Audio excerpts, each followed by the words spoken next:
गो। हाय शुभो। हाय। हाय कैसी मोमो। है, क्या चल रहा है? मैं ठीक हूँ, तू कैसी है? मैं बढ़िया यार, बस गर्मी में हालत खराब है। तू बता क्या चल रहा है वहां पे? और मत पूछ, यहाँ पे जैसा एकदम बारिश हो रही है और ठंड भी काफी है, तो बाहर जाना भी बहुत डिफिकल्ट हो रहा है। मैं ऐसे ही घर पे बैठी थी और एक मेल आया, तो उससे भी थोड़ा सा डाउन हूँ वो ईमेल पढ़ के। क्या मेल आया, क्या हो गया? एक्चुअली किसी ने एक हेल्प मांगा है रिलेटेड टू उसके मम्मी पापा कुछ फोर्सफुली उसकी मैरिज कराना चाहते हैं। You want to listen to that? यार श्योर। तो I just read the email ताकि वो थोड़ा इजी हो जाए। ठीक श्योर है, हाँ। तो किसी ने ईमेल किया है saying that hi, my name is this, I am in a very bad situation about my emotionally forced marriage by my parents. I am a Rajput and my parents are currently rigid about my marriage, whereas I love a person who is a Brahmin. I tried my best to convince my mother about my situation, but she emotionally denied everything and asked me not to talk to my father about it. I'm very sad about the situation as they are hurrying my marriage. What should I do? Please help. Oh oh oh, classic Indian love story में twist, right? हाँ, I am shocked कि सच में ये जो भी marriage, force marriage और parents का जो एक दबाव रहता है ना इंडियन फैमिलीज में, वो अभी भी एग्जिस्ट करती हैं। Exactly, it is unbelievable, but then अभी क्या करे, हो गया है तो let us help her out, let us see कि क्या हो सकता है, राइट? श्योर। हम्म। करेक्ट।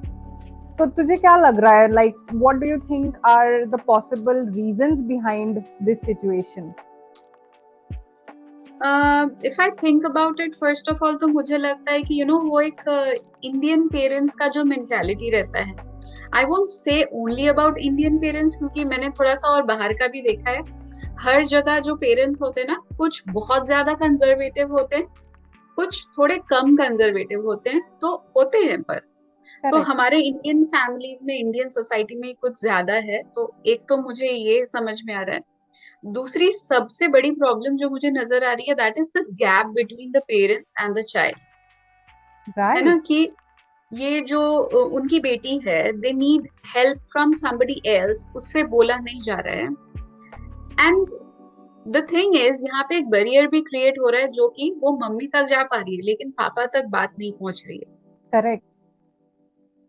बिल्कुल सही बोला, मैं भी यही सोच रही थी मन में कि सबसे पहली चीज तो मम्मी मना कर रही है, तो ये जाके बात क्यों नहीं कर रही है। तो मेरा first advice to her would be, please go make both of your parents sit down together, उनको बिठाओ साथ में और साथ में बात करो।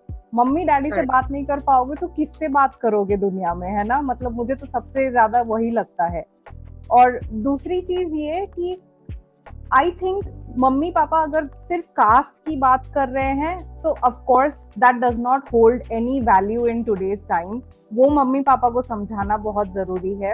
और दूसरी चीज ये भी है कि मम्मी पापा को ये भी तो पूछो कि is caste the actual reason या फिर they are concerned about something else also, because हमारे पास तो मतलब we don't have any background of her boyfriend, so we don't know want to say actually. कि मम्मी यू वांट टू से कि उसके जो मम्मी पापा हैं, they are taking that caste system as a barrier, कि इसके पीछे से ये हमारा फेंस है और इसके पीछे से we are fighting, that we can right. Not, don't want to let you invade this fence जो हमने क्रिएट किया है, and that is the caste system.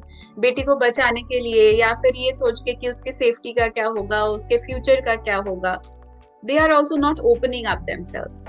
Exactly exactly. और मुझे लगता है कहीं ना कहीं ये चीज थोड़ा बहुत सोसाइटल भी है, because may be mummy daddy को ये भी लगता होगा कि लोग क्या कहेंगे और हम उनको क्या जवाब देंगे। क्योंकि मैं अपने सराउंडिंग में आज तक ऐसे बहुत पेरेंट्स देखती हूँ जिनका फर्स्ट थॉट ये होता है कि लोगों को जवाब देना आसान थोड़ी है। तो हम्म। अगर वो भी सिचुएशन है कहीं ना कहीं, आई वुड डेफिनेटली सजेस्ट कि मम्मी डैडी को बिठा के बात करो, because end of the day mummy daddy का सबसे ज्यादा भरोसा तुम पे होना चाहिए और तुम्हारा सबसे ज्यादा कंफर्ट जोन मम्मी डैडी होने करेक्ट। चाहिए, करेक्ट। राइट? तो मेरा तो यही मानना होगा कि फर्स्ट यू डू दैट।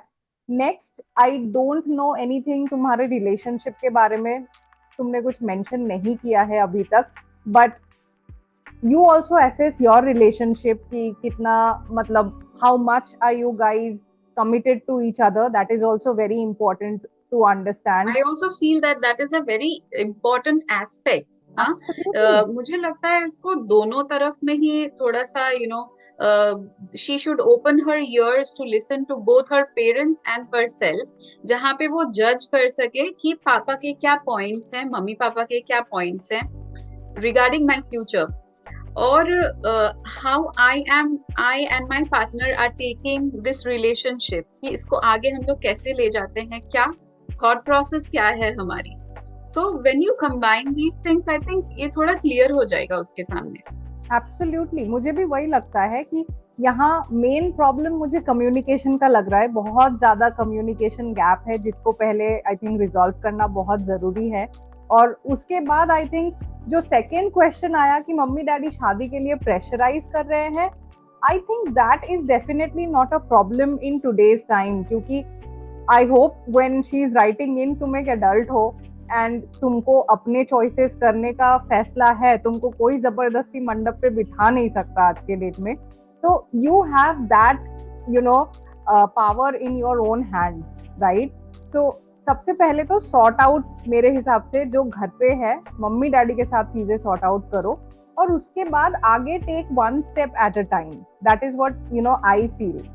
तुझे क्या लगता है, मतलब शादी का एंगल का, व्हाट डू यू थिंक? मुझे लगता है कि अगर इतना डर लगता है ना कि कैसे बताऊं, वो एक होता है ना कभी कभी बात करने जाओ और गले में कुछ अटक जाता है and you can not speak up. मुझे लग रहा है इसके साथ यही हो रहा है कि वो राइट, शायद जा तो रही है but she don't have that courage to speak. लेकिन राइट. अगर आज बात नहीं करोगे, आज के दिन भी हो सकता है कि शायद ले जाके तुम्हें मंडप पे बिठा दे. We don't know your situation, right? अगर तुम नहीं बोलोगे, अगर तुम जो भी तुम्हारे दिल के अंदर है, if you don't say that this is my से, कोई तुम्हारी बात नहीं सुनेगा. And exactly. People can force things upon you based on that. तो यू नो तो मेरे ख्याल से कुछ अपने अंदर वो हिम्मत जुटाओ, और जरूर वो बहुत ज्यादा इंपॉर्टेंट है, सिर्फ आज के लिए नहीं, पूरे लाइफ के लिए वो हिम्मत हमेशा के रहनी लिए. बहुत जरूरत है. एब्सोल्युटली. और मुझे ये भी लगता है, पता है कि टिल द टाइम तुमको ये पता है ना कि तुम सही हो और तुम जो कर रहे हो उसमें कहीं भी, मतलब अगर हम थोड़ा सा भी गलत कर रहे होते हैं ना, हमको कहीं ना कहीं अंदर पता होता है कि हम ये गलत डिसीजन ले रहे करेक्ट, हैं या करेक्ट. फिर हाँ, हम ये गलत कर रहे हैं. बट अगर तुमको 100% अंदर से पता है ना कि तुम सही कर रहे हो, तो फिर take a stand for yourself. It's okay. मतलब लोग थोड़े दिनों के लिए नाराज हो जाएंगे, मम्मी डैडी थोड़े दिनों के लिए नाराज हो जाएंगे, पर after all it is your life. तुमको जीना है पूरी जिंदगी. बट अगर तुमको इतना सा भी डाउट है ना अपने फैसले पे, then 100 times rethink your decision is what I would तो से. मुझे लगता है कि अगर इसके लिए ना इसको थोड़ा सा टाइम लेना है, कि मुझे सोचना है, मुझे समझना है, अपने रिलेशनशिप को और टाइम देना है, she should take that time and give it right. To her relationship and her understanding, है ना? Yes, yes. And of course आज के डेट में शादी की कोई उम्र नहीं होती, कोई डेडलाइन नहीं है. नहीं. Take your time. Important is तुम शादी करके खुश रहो. शादी करके करेक्ट. ऐसा नहीं होना चाहिए, चाहे तुम अपने बॉयफ्रेंड से शादी करो, चाहे तुम मम्मी डैडी जिससे बोल रहे उससे शादी करो, जस्ट एंश्योर कि तुम शादी के बाद खुश रह सको. Main aim in your life should be happiness according to me. True, very true. तो चलो, इसका प्रॉब्लम तो सॉल्व हो गया. तो मुझे लगता है सिर्फ इस एक ईमेल के थ्रू हमने शायद बहुत लोगों का similar problem we have answered, right? I am sure. तो या क्योंकि बहुत सारी ऐसे फोर्स्ड मैरिजेस जहाँ पे समझ में नहीं आती है and people do not they can not stand for themselves.